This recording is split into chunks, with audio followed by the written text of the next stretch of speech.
anga akuonongeka chifukwa cha kusadziwa. Nde zinthuzi izi zimavuta osati chifukwa kuti ndizovuta koma chifukwa cha kusadziwa. Mmadziwa inu kunena kuti timatha kugula mashini osiyana-siyana, zipangizo za magetsi.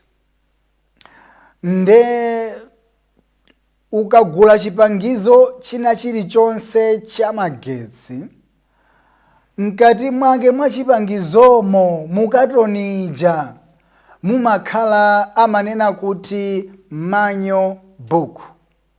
Mumakhala ndithu kapepala kamene kamafotokoza za mmene mukuyenera kuti mugwiritsire ntchito chipangizo chimene mwagulacho. Koma kunena zoona pano, kunena ndithu zimene zimachitika ndi anthu ambiri, sitimafuna kuti timvetsetse zimene zalembedwa pakapepalapo. Sitimafuna kuti tiwerenge manual book, koma timangothamangira basi kumangoti tobwanyu, kutobwanyapa. Malo monena kuti tiwerenge timvetsetse manual book, anthu timapezeka kuti tungoyesera mwa ifeni kumangotobwanya, kutobwanya ndipo osatobwanyika. Sizikuyenera kukhala choncho, chifukwa chonena kuti udzatobwanya posatobwanya, mapeto ake udzachiona ngati kuti chipangizo chimene wagulacho chili ndi vuto, komanso udzaona ngati kuti chipangizo chimene wagulacho nchosalimba. Anthu ambiri tinazolowera kugwiritsa ntchito zipangizo tisanamvetsetse kuti zipangizozo zimagwira bwanji ntchito. Ndiyeno moyo wauzimu si wongoti tipange yayi, komano moyo wauzimu anayika Bible ngati manual book kuti ititsogolere kuti moyo wauzimu umayenda moteretere.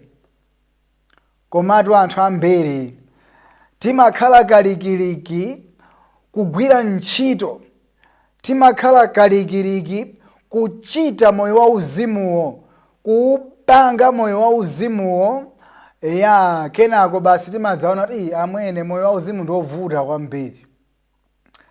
Ndayesetsa komano amwene kuli bwino ningobwereranso. Ngati sitikumvetsetsa moyo wauzimu, ndiye kuti tidzaumva kuwawa moyo wauzimu. Ndizija anthu ena ake adapita pamaso pa Mulungu, nde adapita ndi mkwiyo, adapita ndithu kokamang'ala, kunena kuti Ambuye ifetu tidanenera mu dzina lanu, tidapanga zamphamvu zambiri mu dzina lanu, tidachita zozizwa zambiri. Chifukwa chani mwatisiya pambali? Chifukwa chani sitikulandiridwa? Mulungu anauza kuti chokani, nditalikireni, inu anthu akuchita kusaweruzika, sindimakudziwani inu. Tsonotu iwowo amaona kuti zimene amapangazo zinali choonadi, ndipo amaona kuti zivute zitani Mulungu akawalandira mu ufumu wakumwamba, osadziwa kuti amawerenga pambali. Leloli pali mtima wina wake wofunikira kwambiri. Mtima uwu Mulungu akuutsanula, chichewachi tifeyo timachikamba ndithu, akuutsanula yes, akuufotokoza pa buku la Mateyu chapter 8 verse 1 mpaka 3. Pamenepa pali nkhani pakati pa Yesu Khristu ndi munthu amene adadwala khate. Ku Malawi ndikudziwako dera limodzi limene ndithu nthawiyo kumapezeka anthu akhate chakubalaka uko, kutale uko. Kumakhala ndithu kumene kuko anthu odwala khate. Sindikudziwa ngati pakali pano adakalinso komweko, koma khate meneneyo ndinalionera.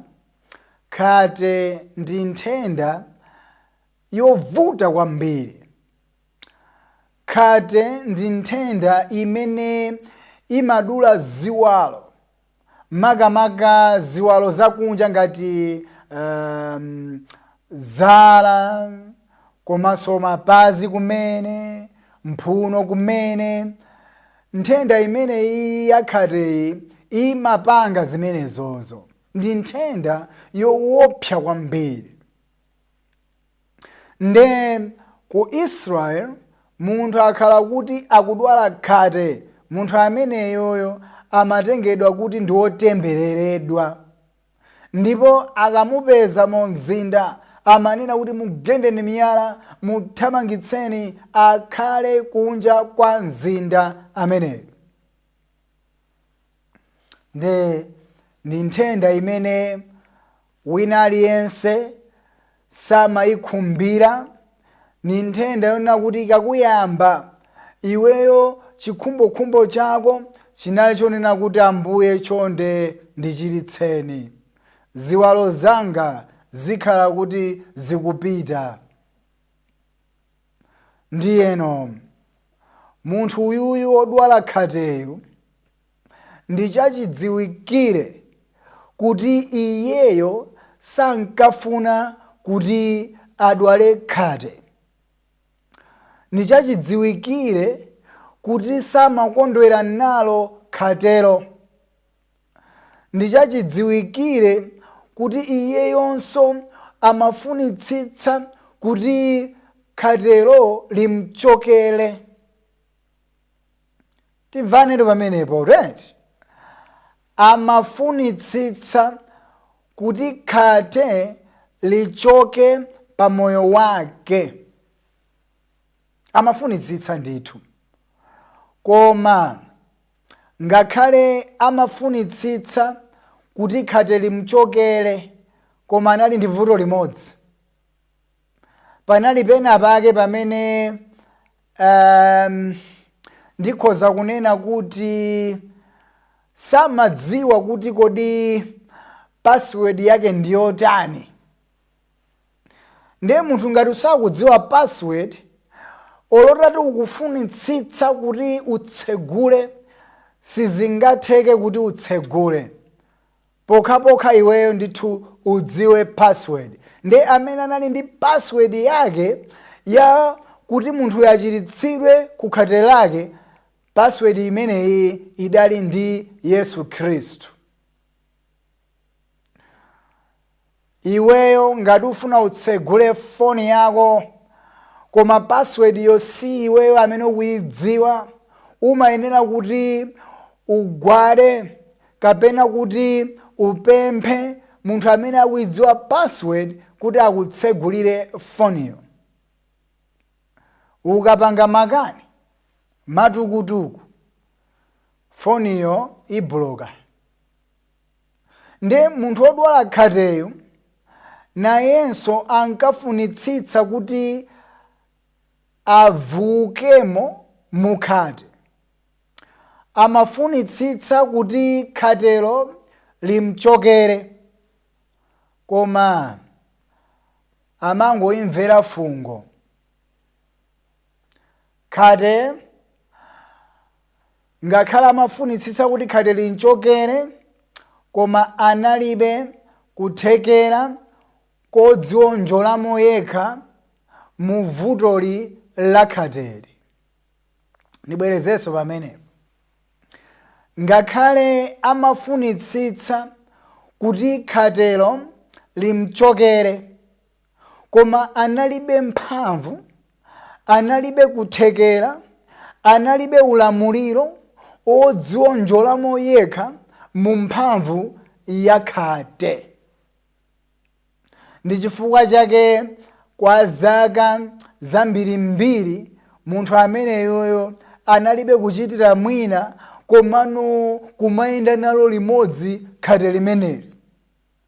Analibe kuchitira mwina koma kumaona ndithu chiwalo chake, chala chake chikuduka ndithu. Nchachidziwikire anali oti wayeserapo zinthu zosiyana-siyana. Madziwa inu munthu akhala kuti ukudwala nde sukuchira, nde anthu amadzakuwuza kuti achimwene matenda anuwa kuti muchire mukuyenera kuti mukatenge mankhwala akuti akuti. Nde madziwa inutu munthu akhala kuti ukudwala zedi, chilichonse chimene chimawawa umachimva ngati kuti ni mankhwala. Nde umayesera mankhwala osiyana-siyana kuti mwina mwake uchire ku matenda ako. Nde nchachidziwikire kuti mkosana uyu, mukanganya uyu, nayenso tu adali ndi zina zimene adayeserapo kuti achire, koma adafika pothera kuti no, ineyo zandilaka, ine zandivuta, ndayesetsa umu ndi umu koma ndalephera.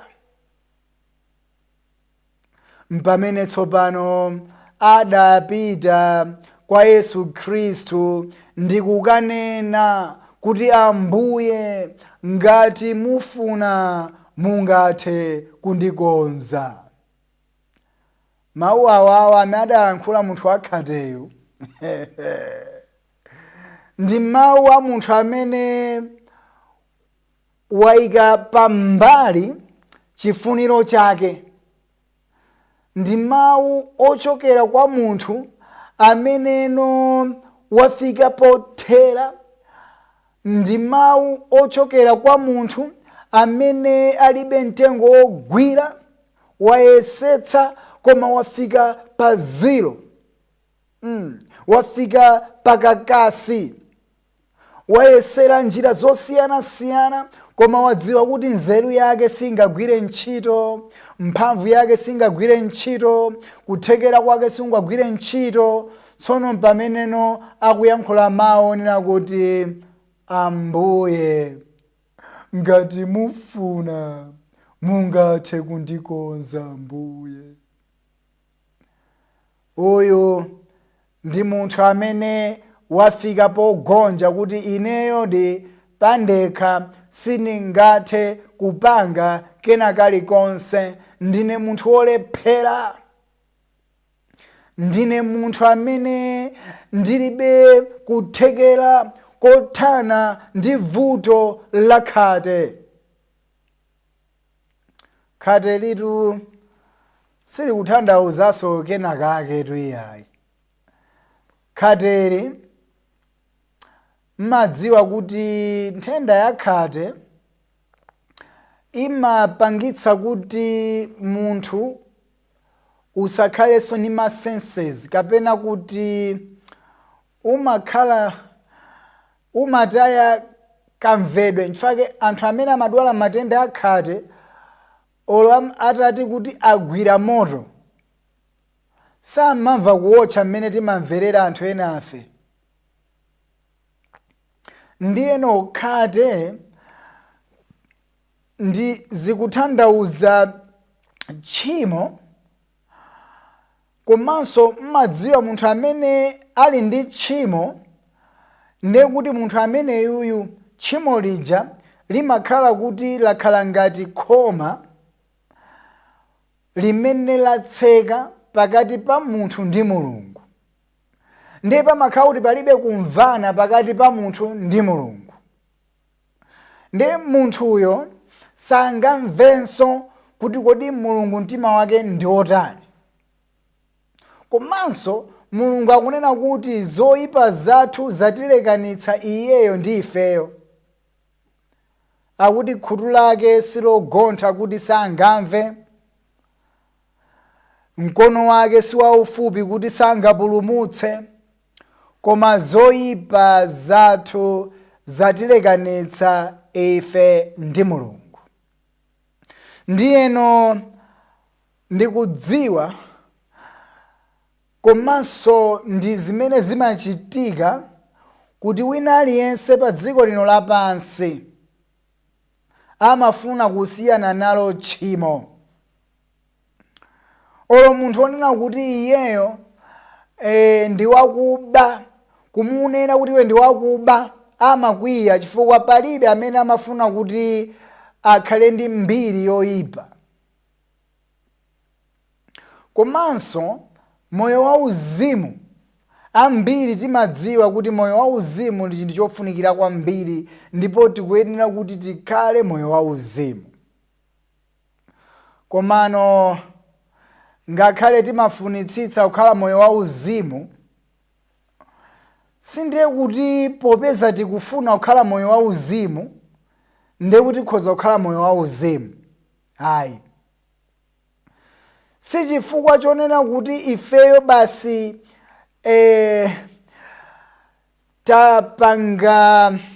tadzitolera kapena kuti takungana, tinene chonja pena kuti takungana kuti lero ineyo ndifuna kuti Mulunguyo ndimutumikire. Dziwani kuti moyo wauzimu supangidwa ndi mphamvu ya munthu, supangidwa ndi chifuniro cha munthu. Moyo wauzimu amapanga ndi Mulungu mwini wake. Petro adafuna kupanga moyo wauzimu popanda Yesu Khristu kuvomereza. Petro adatemetsa nkhwangwa pa mwala kunena kuti ngakhale wina aliyense pano akukanene Ambuye, ine ndekha, ineyo ndi Petro, Ambuye mundiona kodi? Mundionesesetu. Ndikunena ndineyo Petro. Ngakhale ena onse akukaneni, koma ineyo Ambuye sindidzakukanani. Zinali zinthu zabwino kuzimva, zimamveka ndithu kuti no, Petroyi ndi olimba mtima, ndi okonda Yesu Khristu. Ndi Yesu anamuwuza Petro kumatu, Petro, iwetu udzandikana katatu tambala asanalire. Petro adapanga makani kunena kuti Ambuye, olo kutakhala kuti ineyo ndiphedwa, ndidzalolera kutaya moyo wanga chifukwa cha inu Ambuye. Zinali ndithu zomveka mwa uzimu, koma tikuona kuti Ambuye Yesu Khristu atagwidwa, pamene amamenyedwa, Petro zinamuchititsa mantha. Anaona kuti mene anthu akumenyera Ambuye Yesu Khristumu, sikuti anthu akumenya zonena kuti amusiye ndi moyoyi, apapa akumenya zokupha basi. Ndi Petro anakumbukira kuti paja ndinalonjeza kuti Ambuye sindidzakukanani. Ndeno lonjezo lake amalikumbukira, koma amati akaona mmene anthu amamenyera zinamuchititsa mantha. Ndiye analingalira kuti kodi ndivomere kuti ndinali nawo kapena ayi. Amwene Petro ngakhale anali ndi mtima wofunitsitsa kuti angovomera kuti ndinali nawo, mantha anamukulira, ndipo koyamba ananena kuti ineyo sindinali nawo, sindikumudziwa ameneyo. Ndeno malemba kuti anamukana katatu, amaopa kuti Petro adzanama, kuti ngati angakane kamodzi kokha akhoza mazana kuti munandidzidzimutsa, nali sanakonzekere. Ndiye anapatsidwa mpata kuti mwina mwake adzikungeno adzikunge, kuti mwina mwake akhoza kuvomera kuti ndinali nawo, ndikudziwa ndi Ambuye Yesu amene wawa. Nali wophunzira, nali mmodzi mwa ophunzira. Koma amwene kachiwiri anamufunsanso kuti iwe kodi sura ndiwe mmodzi amene unali nawo. Amwene a Petro aja amanena kuti ndidzakutsatana Ambuye, sindidzakukana Ambuye. Petro adayankhanso kunena kuti munthu uyuyu ineyo chekecheke thwa mukundinamizira, munthu amene yuyu sindikumudziwa atampang'onong'ono. Anamusiya. Petro atamukana Yesu kachiwiri, muganiza ngati kuti sadakumbukire zimene adalonjeza, anakumbukira. Ndipo amafunitsitsa kuti mwina mwake angovomera, komano Petro analibe mphamvu zolimba mtima kuti avomere. Ndeno akubwera kuti adzamfunse kachitatu, nkutheka Petro amadzimva kuti mwina panopa ndikhoza kuyesera kuvomera. Koma anadabwa Petro. Petro anadzidabwa yekha kuti koma ndine ndemwe. Petro akuti anatemberera. Mwa njira ina Petro anatukwana ndithu.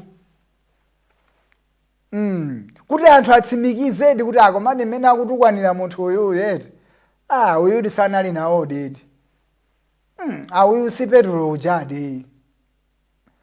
Koma akuti Ambuye Yesu anadzamuona Petro. Ndipo Petro atamuona Ambuye Yesu, Petro anakumbukira, ndipo anagwetsa nkhope yake pansi nalira. Mpamene Petro anadziwa kunena kuti moyo wauzimu sizikutengera mphamvu, sizikutengera chifuniro chako, sizikutengera kujijirika kwako, koma zikutengera chisomo, zikutengera chifundo.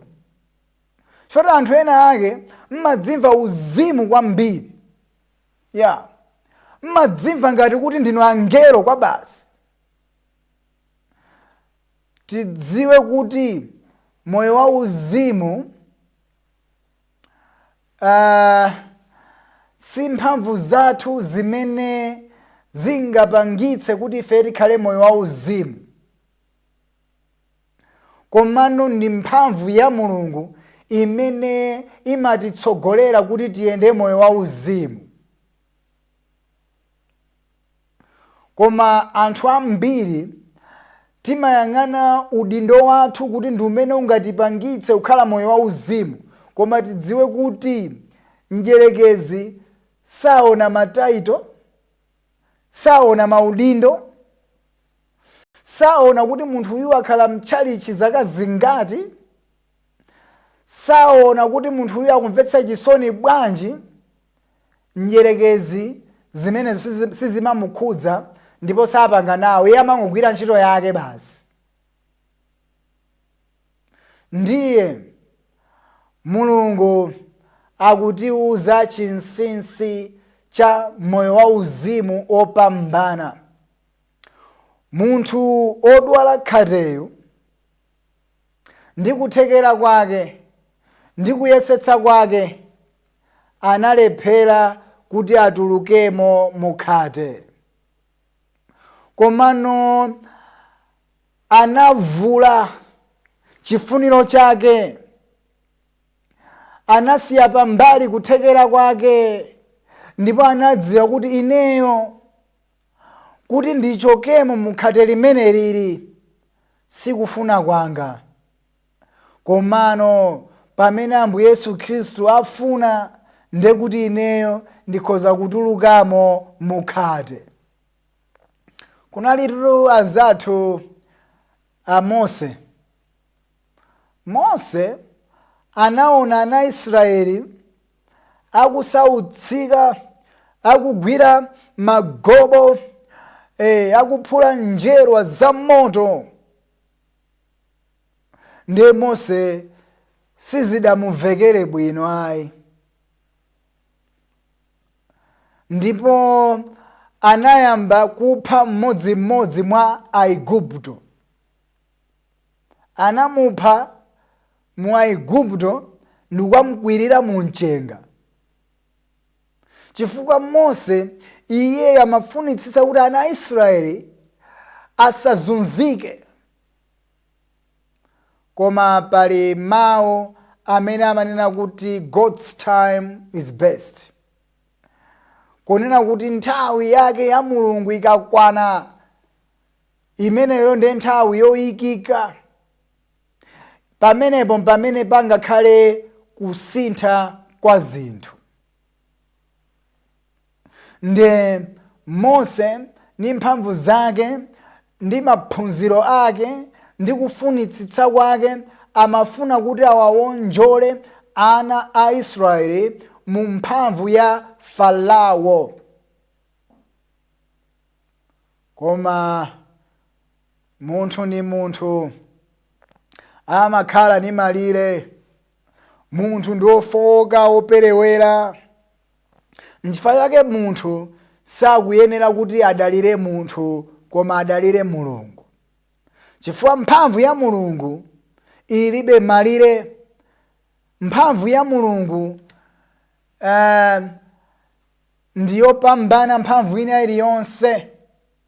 Nde ifeyo ngati tikufuna kuti tipambane, tikuyenera kuti tiyang'ane mphamvu ya Mulungu imene imagwira ntchito, osati mphamvu yathu iyayi. Mose amayang'ana mphamvu yake, ndiye ananena kuti uyu yekha uyu bwanji akumenya mu Aigupto, uyu ndidirana naye, ndithana naye ameneyo, uyu ndimchotsa kholingwa ameneyo. Sangapange zimenezi kwa ana a Israeli. Analephera Mose, anathawa Mose, anakakhala ku dziko la Midian, kumene koko anakakwatira Zipora. Akuti anakakhala kumene koko zaka zokwana 40. Ndiye kumene koko akuti nzeru zake zitatha, mphamvu zake zitakungunuka, mpaka na chijaji chonena kuti anayese asakhale mu ukapolo chitamchokera. Mpamene Mulungu anati ndabwera ine, nthawi yanga imene ndikufuna kuti anayese atuluke mu dziko la Aigupto yakwana. Poyamba idali nthawi ya Mose, adafuna ndiyeyo, koma apapa tsono wakufunayo ndi Mulungu. Ndiye Mulungu anabwera yekha kuti ndikufuna ana Israeli mutuluke mu dziko la Aigupto. Nthawi imene Mose amafuna, Mose anamva kuwawa atu, adanthunthumira, adachita mantha ndi kuthawa, anakedeka. Koma nthawi imene Mulungu amafuna kuti ana a Israeli atuluke mdziko la Igupto, zidali zophweka. Mose atawuzidwa kuti upite ukatulutsa ana a Israeli, Mose adanena kuti koma Ambuye, ineyo sindimatha kuyankhula, ine ndi wachibwibwi, Ambuye ndine yani ine? Mphamvu zake za Mose zitatha mpamene Mulungu anagwira ntchito. Mphamvu nzeru za Mose zitakwangwanuka ndi pamene Mulungu anagwira ntchito. Mwa njira ina, moyo wa uzimu umayambika pamene munthu wavomereza kuti iyeyo alibe kuthekera kokhala moyo wa uzimu. Moyo wa uzimu umayambika pamene ifeyo tatula pansi chilungamo chathu, pamene tazindikira kuti ine ndine munthu amene ndili wolephera. Zaka zadutsa zambiri, ineyo ndikungolepherabe. Zaka zikupita, machimo ndingopangirabe. Kufuna ndithu ndili nako kuti ineyo ndisamapange zoyipa, komano sizikutheka, zikuvuta zinthuzi. Anthu amenewa ndi amene angayike moyo wawo m'manja mwa Yesu Khristu, kuti Yesu Khristu ngati dotolo wa zauzimu agwire ntchitono pa ifeyo. Tikuyenera kudziwa kuti foni ngati yaonongeka, foniyo singadzikonze yokhayi. Foni singadzikonze, komanso munthu amene ndionena kuti sadziwa kukonza mafoni, amene yoyo sizingatheke kuti akonze foni, koma foniyo ikuyenera kuti ipite kwa amene anayipangawo, amenewo ndi amene angayikonze mosavuta. Ndiyeno amene ali dotolo wa moyo wathu wa uzimu, amene amadziwa kuti moyo wa uzimu umayenda chonchi ndi Mulungu. Uyu odwala khateyo adalibe nzeru zothana ndi khate, koma nkhani chatapita kwa Yesu Khristu. Yesu Khristu anayankhula mtima wake ndipo adanena kuti ineyo ndikufuna, ndipo akuti pomwepo wakhateyo adachiritsidwa kukhate lake.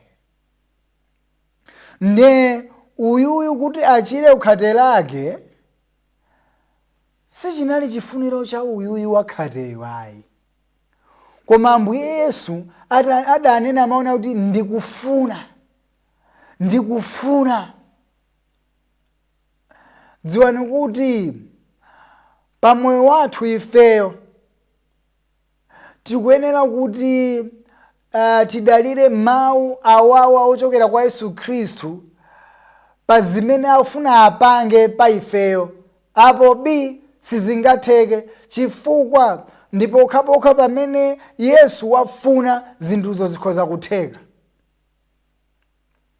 Dziko lapansi linali mu mdima kwa zaka zambirimbiri.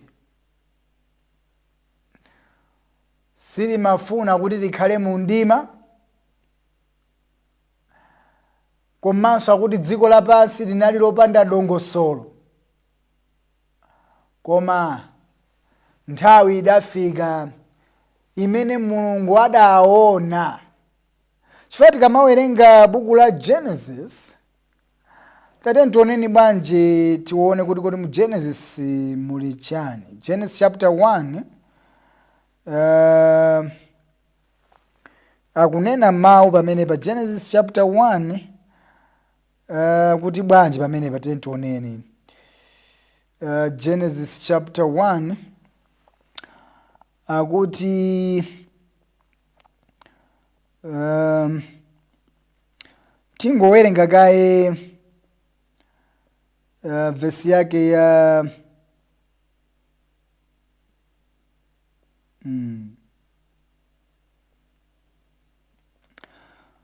tuone Genesis chapter 1 vesi yake ya 10. Genesis chapter 1 vesi yake ya 10. Pamene pakunena kuti ndipo Mulungu adawutcha mtundawo dziko lapansi, kusonkhana kwa madziko, ndipo adatcha nyanja. Ndipo anaona Mulungu kuti kunali kwabwino.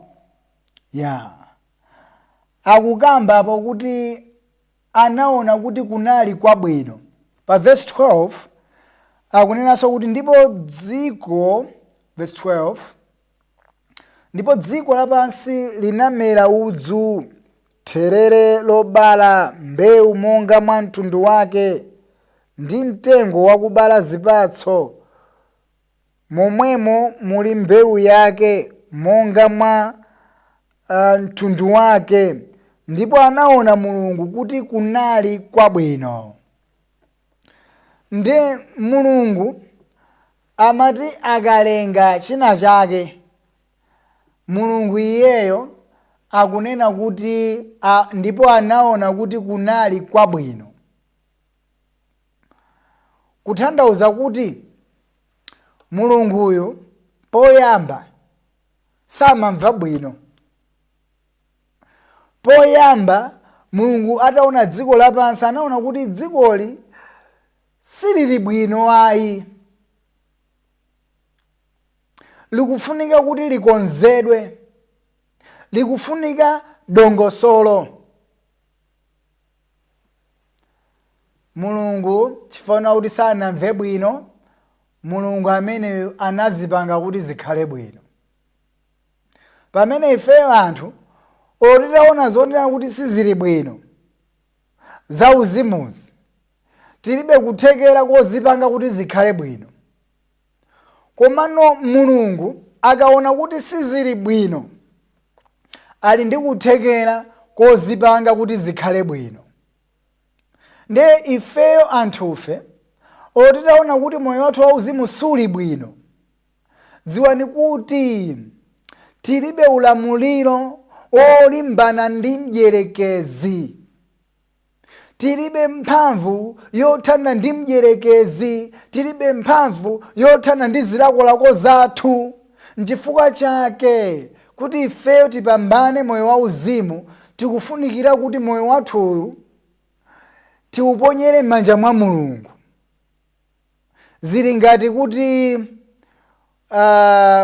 pepani komano zili ngati kuti munthu wina wake wayesetsa kupanga izi ndi izi, komano sizikutheka. Wayesayesa njira iyi ndi iyi, komano moyo ukulimba, chakudya chikuvuta, zinthu zikuvuta ndithu. Kena umangoti basi ababa ndingochoka kumudzi kuno, ndikangodziphatikiza ndikadziponye m'manja mwa nkolo anga basi. Moyo wangawo ndikangoyika m'manja mwa nkolo anga kutauniko. Ndero nkolo wakowo ngati asenza moyo wakowo, ndekuti akuyenera kuti ndithu ukafuna sopo yosambira, ankolo amayenera kuti akugulire ndithu. Kaya chakudya sinde kuti woyopanga chakudya chako ya ukudya chakudya chimene ankolo ako agula. Mwana olowerera adapita dziko lakutali, akunjanja, akudzitukumula, akudzimva kuti iyeyonso anali ndi kuthekera kokakhala payekha ku dziko lakutali. Komatu ali ku dziko lakutali akuti chuma chimene anali nacho chinawonongeka ndi makhalidwe achitayiko. ndi akuti anakalowa ntchito kumeneko kumadyetsa nkhumba, ndipo akuti sanapezekonso kanthu kumenekoko, ndipo akunena kuti njala idamukang'antha, ndipo akuti adalakalaka kudya chakudya chimene nkhumba zimadya. Mwana uyuyu anaona kuti pangapanga sakupangika, anaona kuti ngati ndiyesese kuyesera apapa ineyo ndikufa ndithu, ndiye kuli bwino ndikangodziponya m'manja mwa bambo anga. Bambo angawo ali nacho chakudya chochuluka. Ndiye mwana olowerera nthawi imene amayendetsa moyo wake, kupanga dongosolo kutsogolera moyo wake, zidamvuta. Koma atabwerera kwa bambo ake, mwana olowerera anasintha kwambiri. Amadya mmene angadyere, komanso amavala zovala zapamwamba. Monga tikudziwa kuti akubwera patali bambo ake anamuona, ndipo anamuthamangira, nampsopsona, anamveka mphete, mwinjiro, nsapato kumapazi kwake. Komanso atamuona kuti amwanayu wanyenchera ni njala wawonda uyu, anapha mwana wa ng'ombe wonenepa kuti adye. Nde mwana wolowererayo ali ku dziko lakutali, pamene iyeyu amadzichitira zinthu zoyekha, zotsatira zake ndi imfa, njala, mavuto. Komano mwana wolowererayo atadziponya m'manja mwa bambo ake, bambo ake nayamba kuyang'anira moyo wa mwanayo. Mwana ameneyoyo anakhala moyo wosinthika, anakhala moyo ndithu wapamwamba. Chifukwa chani? Chifukwa kuti amene amayang'anira moyo wa mwanayo ndi bambo ake. Ndiye anthu ambiri tilikalikiliki kuyang'anira moyo wathu wa uzimu, tilikalikiliki kuchita ndithu kutamangathamanga kuti moyo wathu wa uzimu uyende bwinobwino. Koma tidziwe kuti ifeyo si Mulungu. Tidziwe kuti ifeyo ndife anthu chabe, ndife thupi, tilibe ulamuliro olimbana ndi mdierekezi. Apopo ndinenenso momveka bwino. Ifeyo ndife thupi, tilibe ulamuliro olimbana ndi mdierekezi. Ndipo tikamayimba nyimbo na kuti timpondeponde Satana, kodi muganiza kuti mphamvu zake zompondera Satana ndi za ndani? Tingaponde Satana ifeyo? Satana amene adamugonjetsa ndi Yesu Khristu yekha basi. Koma achina Adamu ananamizidwa ndi Satana.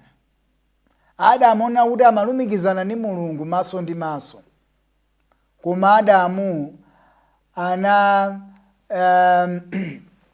ananamizidwa. Ndiyeno ifeyo kuti tipambane moyo wa uzimu, tikuyenera kuti tichotsepo manja athu pa moyo wathu wa uzimu. Tikuyenera kuti tivomereze kuti ineyo ngakhale ndimafunitsitsa kuti ndikhale moyo wa uzimu, komano ndilibe kuthekera. Ndione nonso pano moyo wa uzimu umene Mulungu angapange pa ineyo. Petro ankafunitsitsa kuti amutsate Yesu, komano zidamulaka. koma Yesu ndi amene tsopano Petro atalephera, Yesu Khristu anayamba kumutsogolera Petro. Ndipo pamene Yesu Khristu amatsogolera Petro, tikuona kuti moyo wa Petro udali wopambana. Pamene wakhateyu amayesetsa kuti alimbane nalo khate lake, zidamukanika. Khate lake lidankirankira kuyipirayipirabe. Komano atatula khate lakelo manja mwa Yesu Khristu, Yesu Khristu ngati kadaulo adagwira ntchito, ndipo munthu wakhate iyeyo ndithu anachira. Mzimayi amene amadwala nthenda ya ukhamwazi, iyeyo ndithu adayesetsa kuchita izi ndi izi, akuti anangotayapo ndalama zake pachabe. Koma vuto lake atamusira Yesu Khristu, adachira pompopompo. Nde tidziwe kuti pali kusiyana pakati pa munthu ndi Mulungu. Munthu amangofuna koma alibe kuthekera. Zili ngati anthu ambiri timafuna kuti tikhale ndi chigalimoto chopuma, koma mthumba mulibe ndalama. Neno kufunako kulipo, koma tilibe galimoto. Chifukwa chani? Tilibe kuthekera. Moyo wa uzimu ndi chimodzimodzi. Tikuyenera kuti tidekhe, tipange relax, kapena kuti tiyembekezere moyo wa uzimu umene wakonzekeretsedwa ndi Mulungu. Tilole Mulungu agwire ntchito pa moyo wathu wa uzimu. Koma vuto anthu ambiri tayika moyo wa uzimu m'manja mwathu. Ndengoma tene ndipanga zakuti, ine ndipanga zakuti, Ambuye ndikutsatani, iye atizipanga chonchi. Tidekhe, tione zimene Mulungu afuna achite pa moyo wathu. Tisakhale ndi phuma. Chifukwa anthu ambiri timachita moyo wa uzimu ndi phuma kwa basi. Ndi Ambuye samangoti, mupanga eti? Okay. Pangani tione. Phuma kwambiri, too much phuma. Moyo wa uzimu tikuyenera kuti timusire mwini wake Mulungu agwire ntchito pa moyo wathu. Ndimalize ndi verse ya pa Roma chapter 9, Roma chapter 9 verse yake ya Roma chapter 9 verse yake ya 16. Pamene pakutinji akuti chotero, Roma chapter 9 verse 16 akunena kuti chani pamene patanenti unene. Roma chapter 9 verse 16, chotero sichifuma kwa munthu amene afuna, kapena kwa iye amene athamanga, koma kwa Mulungu amene achitira chifundo. Nkhani tu akunena kuti sichifuma kwa iye amene athamanga. Malemba ali mvemvemve. Malemba akunena ndithu mopanda chipyera, akunena ndithu mwachindunji kuti sichifuma kwa munthu amene afuna, kapena kwa iye amene athamanga, koma kwa Mulungu amene achitira chifundo. Ndiyeno tisayang'ane kuthamanga kwathu. Kuthamanga kwathu sungatipambanitse. Komano tipambana ngati Mulungu walola kuti tipambane, osati kuthekera kwathu iyayi. Ndenu khupira kuti pamene ifeyo tikuyang'ana chifundo chake, tikudalira kuthekera kwa Mulungu, tikudalira nzeru yake, mphamvu yake, pamenepo ifeyo tidzakhala moyo wa uzimu wamya, tidzapambana. Zikomo kwambiri chifukwa chokhala pamenepo kumvetsera ndithu mawu a Mulungu. Mulungu akudalitseni. Tseke maso tipemphere. Atate athu akumwamba, tikuyamikani chifukwa cha mawu amene munatipatsa mtsiku la lero. Ambuye tikupemphani kuti mopitirira mukatsogolere miyoyo yathu. Ndife anthu amene tilibe kuthekera kolimbana ndi mdierekezi. Ndife anthu amene tikhoza kunamizidwa ndi Satana. Koma Ambuye moyo wathu tikukhulupirira tuli m'manja mwanu. Ambuye mukatiteteza. Ambuye mukatitsogolera. Chifukwa patokha Ambuye sitingathe kupanga kena kalikonse. Choncho Ambuye maso athu akayang'ana kwa inu kuti mukatsogolere moyo wathu. Mu dzina la Yesu Khristu apemphera. Amen.